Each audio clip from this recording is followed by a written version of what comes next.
Senior صحافی اور تجزیہ کار جاوید چودھری کے مطابق یہ پرانی بات ہے، بہت پرانے بادشاہوں کے دور کی بات ہے۔ ایران کا ایک بادشاہ ظالم بھی تھا، لالچی بھی، عیاش بھی اور منتقم مزاج بھی۔ وہ بادشاہ بنا تو اس نے ملک میں ظلم کا بازار گرم کر دیا، لوٹ مار، عیاشی اور انتقام میں بھی جت گیا۔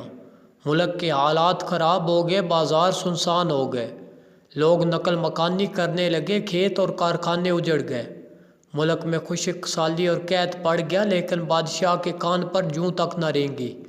ہم انسان بڑی دلچسپ مخلوق ہیں، ہم اپنے حالات کو پوری دنیا کے حالات سمجھ لیتے ہیں۔ ہمارے نل سے صاف اور ٹھنڈا پانی آ رہا ہو تو ہم سمجھتے ہیں پوری دنیا کے نل چل رہے ہیں، ان سے بھی صاف اور ٹھنڈا پانی بہہ رہا ہے۔ ہمارے دسترخوان گرم ہو تو ہم سمجھتے ہیں دنیا کے تمام بھوکوں کو کھانا مل رہا ہے۔ اگر ہم امن سکون اور اطمینان سے رہ رہے ہیں تو ہم سمجھتے ہیں دنیا کے کسی شخص کو کوئی مسئلہ پریشانی نہیں۔ ہم انسان زندگی کو کبھی اپنی ناک سے الگ کر کے نہیں دیکھتے۔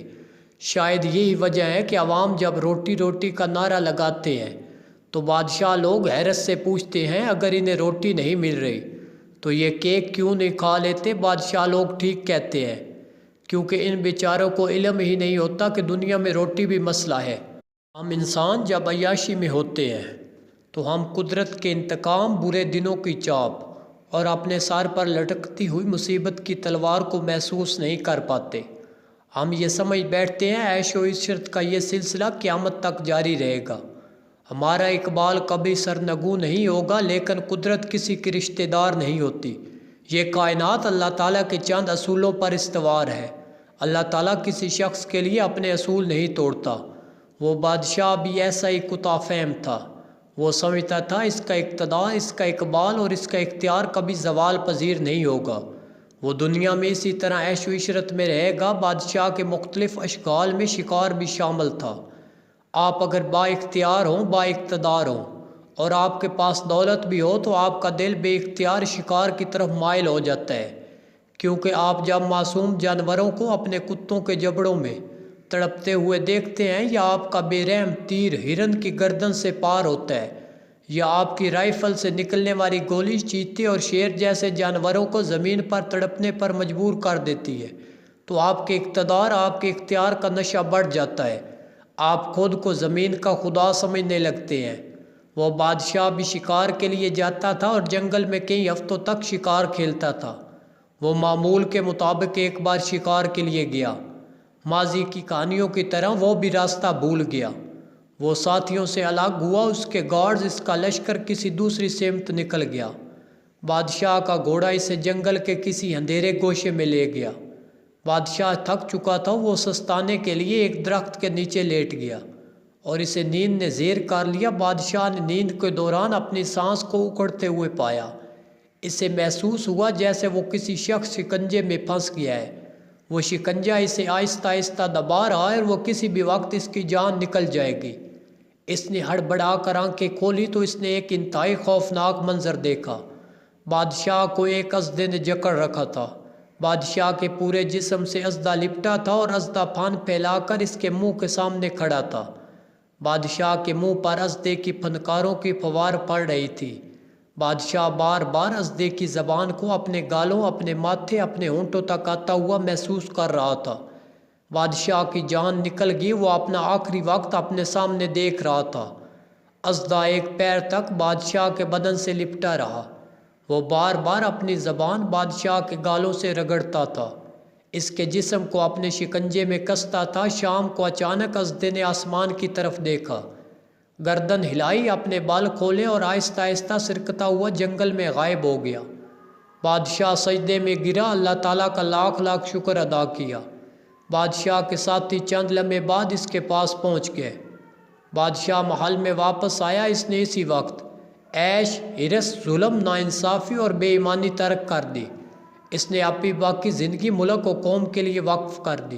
دیکھتے ہی دیکھتے اس کا ملک دوبارہ خوشحال اور پرامن ہو گیا۔ لوگ دوسرے ملکوں سے نقل مکانی کر کے اس کے ملک میں آباد ہونے لگے، جبکہ بادشاہ پوری زندگی اس اژدھے کا شکریہ ادا کرتا رہا۔ وہ اسے قدرت کی وارننگ، ویک اپ کال سمجھتا رہا۔ اس کا خیال تھا قدرت نے اس اژدھے کے ذریعے اسے یہ پیغام دیا تھا، تمہاری موت اور زندگی میں آدھ انچ کا فیصلہ ہے۔ اگر یہ اژدھا اپنے جسم کو آدھ انچ ٹائٹ کر لے یا اپنا منہ آدھ انچ آگے بڑھا دے اور اپنے دانت تمہارے گال پر گاڑ دے تو تم چند لمحوں میں زندگی کے سرحد عبور کر جاؤ گے۔ بادشاہ کا خیال تھا کہ اس اژدھے نے مجھے پیغام دیا، یہ زندگی اور یہ اقتدار اللہ تعالیٰ کی امانت ہے۔ اگر تم نے اس امانت کی قدر نہ کی تو اللہ تم پر مصیبتوں کے ایسے بے شمار اژدھے اتار دے گا اور اس کے بعد تمہیں دنیا میں کسی جگہ پناہ نہیں ملے گی۔ بادشاہ کا خیال درست تھا، کیونکہ قدرت ہمیشہ انتقام لینے سے قبل ویک اپ کال یا وارننگ دیتی ہے۔ یہ انسان کو مختلف ہیلوں، مختلف بہانوں سے پیغام دیتی ہے۔ تم قدرت کے شکنجے سے زیادہ دور نہیں ہو، تم سنبھل جاؤ اور دنیا میں وہ کام کرو تمہیں جس کے لیے بھیجا گیا۔ اگر انسان اس وارننگ، اس ویک اپ کال پر جاگ جائے تو بسم اللہ، ورنہ دوسری صورت میں قدرت کا شکنجہ اپنے باغیوں کو کس لیتا ہے اور پھر اس شخص کو 2 ارب کہکشاؤں کی اس کائنات میں چھپنے کے لیے 10 فٹ جگہ نہیں ملتی۔ آپ کو اگر یقین نہ آئے تو آپ صدام حسین، حسنی مبارک، کرنل قذافی اور صدر زین العابدین کی مثال لے لیجئے۔ یہ وہ لوگ ہیں جنہیں قدرت کی ویک اپ کال پر آنکھ نہیں کھولی تھی، چنانچہ یہ اپنے ملک میں عبرت کا نشان بن گئے۔ قدرت ہمارے حکمرانوں کو بھی سیلابوں، ڈینگی، ذیلی ادویات اور آگ کی شکل میں بار بار ویک اپ کال دے رہی ہوتی ہے۔ یہ ہمیں بھی بار بار بتا رہی ہوتی ہے آپ بھی انسان ہیں اور آپ بھی قدرت کے انتقام سے زیادہ دور نہیں۔ لیکن افسوس، ہمارا حکمران طبقہ اس ویک اپ کال پر توجہ نہیں دے رہا ہوتا۔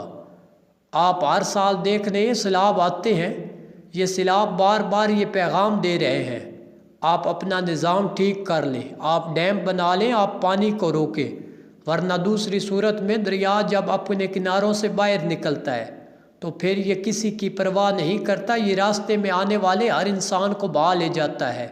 لاہور میں ایک فیکٹری کی جوتوں کی آگ لگ گئی۔ فیکٹری کا مالک اپنے بیٹے سمیت 25 لوگوں کے ساتھ جل کر مر گیا تھا۔